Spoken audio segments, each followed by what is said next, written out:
കേരളത്തിൻ്റെ ചരിത്രത്തിൽ ആദ്യമായാണ് എക്സിക്യൂട്ടീവ് മജിസ്ട്രേറ്റ് കൂടിയായ ജില്ലാ കളക്ടറായിരുന്ന ഒരാൾക്കെതിരെ, അല്ലെങ്കിൽ ജില്ലാ കളക്ടർ ആയിരിക്കുമ്പോൾ തന്നെ അന്വേഷണത്തിന് ഉത്തരവിടുക എന്ന് പറയുന്നത് കേട്ടുകേൾവി ഇല്ലാത്ത സംഗതിയാണ്. എന്തായാലും കോടതിക്ക് പ്രഥമ ദൃഷ്ട്യാ ഞാൻ കൊടുത്ത പരാതിയിൽ കഴമ്പുണ്ട് എന്ന് കണ്ടെത്തിയതുകൊണ്ട് മാത്രമാണ് ഇത്രയും വലിയ ഒരു അന്വേഷണത്തിന് ഉത്തരവിട്ടിട്ടുള്ളത്. നമസ്കാരം, ഞാൻ ബോസ്കോ കളമശ്ശേരി. എൻ്റെ വീടിൻ്റെ പുറകിൽ കിടക്കുന്ന ആ തോട് ഒന്ന് പൂർവ്വസ്ഥിതിയിലാക്കാൻ പറഞ്ഞപ്പോൾ ഉദ്യോഗസ്ഥർക്കൊക്കെ ഭയങ്കര വിഷമം.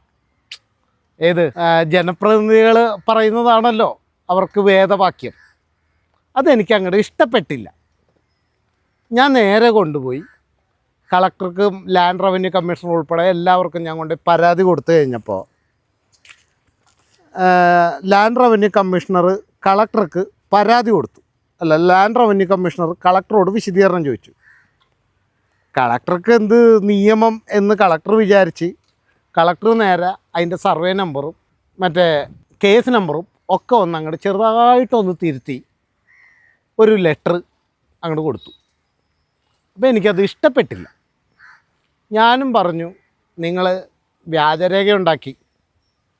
ആ വ്യാജരേഖ ഉണ്ടാക്കിയപ്പോൾ ഞാൻ നിങ്ങൾക്കെതിരെ കേസ് കൊടുക്കുമെന്ന്. എന്നാൽ നമ്മുടെ സ്ഥിരം പരിപാടി എന്നാൽ നീ കൊണ്ടുപോയി കേസ് കൊടുക്കുന്നു. ഞാൻ വിട്ടില്ല, ഞാൻ കൊണ്ടുപോയി കേസ് കൊടുത്തു. ഇപ്പോൾ കളക്ടർ, ഭൂരേഖ തഹസിൽദാർ, പിന്നെ കളമശ്ശേരി മുനിസിപ്പാലിറ്റിയിലെ 2 സെക്രട്ടറിമാർ, അതിൻ്റെ AXC ഓവർസിയർ തുടങ്ങിയ എല്ലാ കള്ളന്മാരെയും കൂടി കൂട്ടിയിട്ട് ഇപ്പോൾ അവരുടെയൊക്കെ ബാക്ക്ഗ്രൗണ്ടും ഹിസ്റ്ററിയും ജ്യോതിഷവും എല്ലാം അന്വേഷിക്കാൻ പറഞ്ഞുകൊണ്ട് വിജിലൻസ് കോടതി തന്നെ ഈ കേസിനകത്തൊരു ഉത്തരവിട്ടു. ജില്ലാ കളക്ടർക്കെതിരെ ഒരു അന്വേഷണം പുറപ്പെടുവിക്കേണ്ട സാഹചര്യമുണ്ടായത് കേരളത്തിൻ്റെ ചരിത്രത്തിൽ ആദ്യമായിട്ടാണ്. ഇതുവരെയുള്ള ബാക്കിയുള്ള ഉദ്യോഗസ്ഥരെയൊക്കെ പിടിച്ചിട്ടുണ്ടെങ്കിലും കളക്ടർക്കെതിരെ, കളക്ടർ ഉൾപ്പെടുന്ന ഭൂമാഫിയ സംഘങ്ങൾക്കെതിരെ കേരളത്തിൻ്റെ ചരിത്രത്തിൽ ആദ്യമായാണ് ഇങ്ങനെ ഒരു അന്വേഷണം കോടതി പുറപ്പെടുവിക്കേണ്ടി വന്നിട്ടുള്ളത്. ചരിത്രം ചിലർക്കൊക്കെ വേണ്ടി വഴിമാറും. ആ വഴിമാറുന്നത് ഇങ്ങനെയൊക്കെയാണ്. വക്കീൽ പറയുമ്പോൾ പറയും അത് അങ്ങനെ നമുക്ക് കൊടുത്താൽ നിലനിൽക്കില്ല എന്നൊക്കെ പറയും. പക്ഷേ നിലനിൽക്കും. ആ നിലനിൽക്കുന്നത് കൊണ്ടാണ് നമ്മളിങ്ങനെ ഒരു കേസ് കൊടുത്തത്. എന്തായാലും ആ ഓർഡറിൽ ഇങ്ങനെയാണ് പറയുന്നത്: അഴിമതി നിരോധന നിയമത്തിലെ സെക്ഷൻ 13(2) പ്രകാരം പ്രതികൾ ശിക്ഷാർഹമായ കുറ്റം ചെയ്തിരിക്കുന്നതായി പരാതിക്കാരൻ നൽകിയ പരാതിയാണിത്. 2. പരാതിക്കാരൻ്റെ അഭിപ്രായത്തിൽ 1 മുതൽ 5 വരെയുള്ള പ്രതികൾ റവന്യൂ വകുപ്പിലെയും തദ്ദേശ സ്വയംഭരണ സ്ഥാപനത്തിലെയും ഓഫീസറാണ്. 6-ാം പ്രതി സ്റ്റേഷൻ ഹൗസ് ഓഫീസറാണ്. 7-ാം പ്രതി ഒരു സ്വകാര്യ വ്യക്തിയാണ്. അദ്ദേഹത്തിൻ്റെ അഭിപ്രായത്തിൽ 7-ാം പ്രതി ഒരു കമ്പനിയുടെ മാനേജിംഗ് പാർട്ട്ണറാണ്. 2016 7-ാം പ്രതി തൃക്കാക്കര നോർത്ത് വില്ലേജിലെ 74-12 സർവേ നമ്പറിൽ ഉൾപ്പെട്ട പൊതു തോട് നികത്തി. ഇത് ആ പ്രദേശത്ത് വലിയ വെള്ളപ്പൊക്കത്തിന് കാരണമായി. റവന്യൂ തദ്ദേശ സ്വയംഭരണ സ്ഥാപനങ്ങളുടെ മുൻപാകെ പരാതിക്കാരൻ ആ വസ്തുത ശ്രദ്ധയിൽപ്പെടുത്തിയിരുന്നു. അവർക്ക് കാര്യം ബോധ്യപ്പെട്ടുവെങ്കിലും തോട് പുനഃസ്ഥാപിക്കുന്നതിന് അവർ ഒരു നടപടിയും സ്വീകരിച്ചില്ല. WPCയിലെ വിധി പ്രകാരം ബഹുമാനപ്പെട്ട ഹൈക്കോടതി നമ്പർ 4604/2017 പ്രകാരം തോടിൻ്റെ അതിൻ്റെ യഥാർത്ഥ സ്ഥാനത്ത് പുനഃസ്ഥാപിക്കാൻ മുനിസിപ്പാലിറ്റിയോട് നിർദ്ദേശിച്ചു. ജില്ലാ കളക്ടറുടെ ആവർത്തിച്ചുള്ള നിർദ്ദേശമുണ്ടായിരുന്നിട്ടും ആ തോട് പുനഃസ്ഥാപിച്ചില്ല.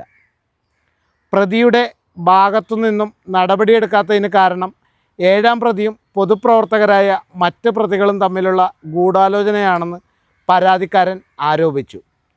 പൊതുപ്രവർത്തകരായ മറ്റ് പ്രതികൾ നിയമവിരുദ്ധമായ പ്രതിഫലം സ്വീകരിച്ചുകൊണ്ട് 7-ാം പ്രതിക്ക് വഴങ്ങി തോട് പുനഃസ്ഥാപിക്കുന്നതിന് ഉചിതമായ നടപടി സ്വീകരിക്കുന്നതിൽ പരാജയപ്പെട്ടുവെന്നും പരാതിക്കാരൻ ആരോപിച്ചു.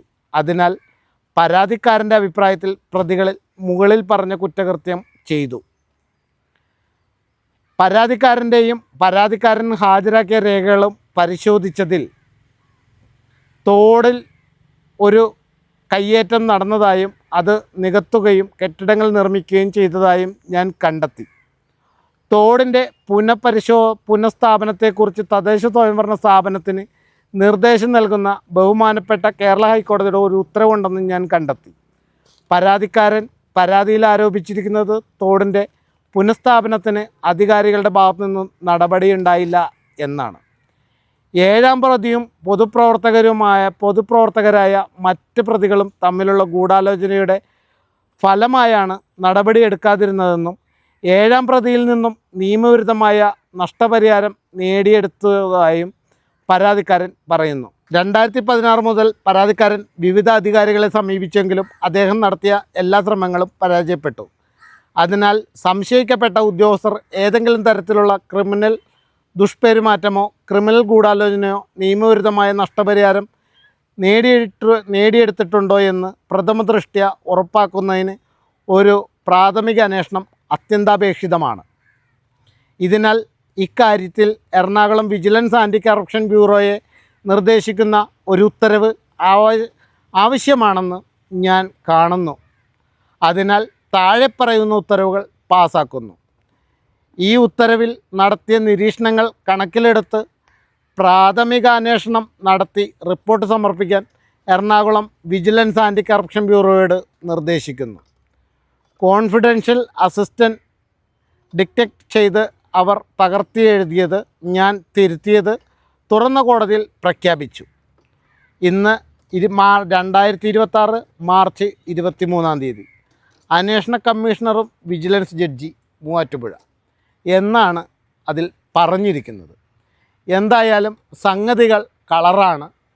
കേരളത്തിൻ്റെ ചരിത്രത്തിൽ ആദ്യമായാണ് ജഡ്ജിക്ക് അല്ലെങ്കിൽ എക്സിക്യൂട്ടീവ് മജിസ്ട്രേറ്റ് കൂടിയായ ജില്ലാ കളക്ടറായിരുന്ന ഒരാൾക്കെതിരെ അല്ലെങ്കിൽ ജില്ലാ കളക്ടർ ആയിരിക്കുമ്പോൾ തന്നെ അന്വേഷണത്തിന് ഉത്തരവിടുക എന്ന് പറയുന്നത് കേട്ടുകേൾവി ഇല്ലാത്ത സംഗതിയാണ്. എന്തായാലും കോടതിക്ക് പ്രഥമദൃഷ്ട്യാ ഞാൻ കൊടുത്ത പരാതിയിൽ കഴമ്പുണ്ട് എന്ന് കണ്ടെത്തിയതുകൊണ്ട് മാത്രമാണ് ഇത്രയും വലിയ ഒരു അന്വേഷണത്തിന് ഉത്തരവിട്ടിട്ടുള്ളത്. എന്തായാലും ഈ 7 പേരെയും കൊണ്ട് തീരുന്നതല്ല ഈ ഭൂമാഫിയ സംഘങ്ങളുടെ കൂട്ടുകെട്ട്.